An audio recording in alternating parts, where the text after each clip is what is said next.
মনে মনে যেদিন ভাবি আজকে ঘুম থেকে একটু তাড়াতাড়ি উঠবো, সেই দিনই আমার লেট হয়ে যায়। সো হ্যালো এভরিওয়ান, কেমন আছো তোমরা সকলে? আমি তো বেশ ভালোই আছি।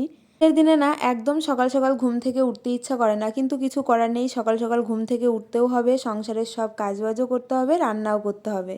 থেকে উঠে দেখো যে কাজগুলো প্রথমে করি সেগুলো ঘরটা ঝাড় দিয়ে মুছে নিচ্ছি, তারপরে যাব রান্নাঘরে। একটা সংসারে কত ধরনের কাজ থাকে বলো তো?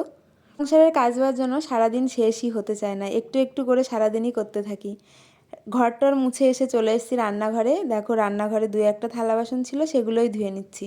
রাত্রিবেলা প্রায় দিনই আমি রান্নাঘরের সমস্ত কাজকর্ম গুছিয়ে রাখি, তাহলে সকালবেলা উঠে আমার আর কোনো ঝামেলা থাকে না। একটা থালা বাসন ছিল যেগুলো সকালে ধোবো বলেই রেখে দিয়েছিলাম, এইগুলো ধুয়ে নিচ্ছে। এ দেখো, তোমাদের সাথে গল্প করতে করতে আমার দেখো প্রায় সমস্ত কাজবাজি কমপ্লিট হয়ে গেছে। এবার ফ্রেশ হয়ে যাব রান্না করতে। এক একদিন যেন কেমন একটা লাগে, রান্না করতেই মন চায় না। তবে মনে হয় কি, কেউ একজন যদি সেদ্ধ ভাতও রান্না করে দিত, সেটা খেতেই যেন অমৃত লাগতো। আমার এরকমটা লাগে, তখন মায়ের কথায়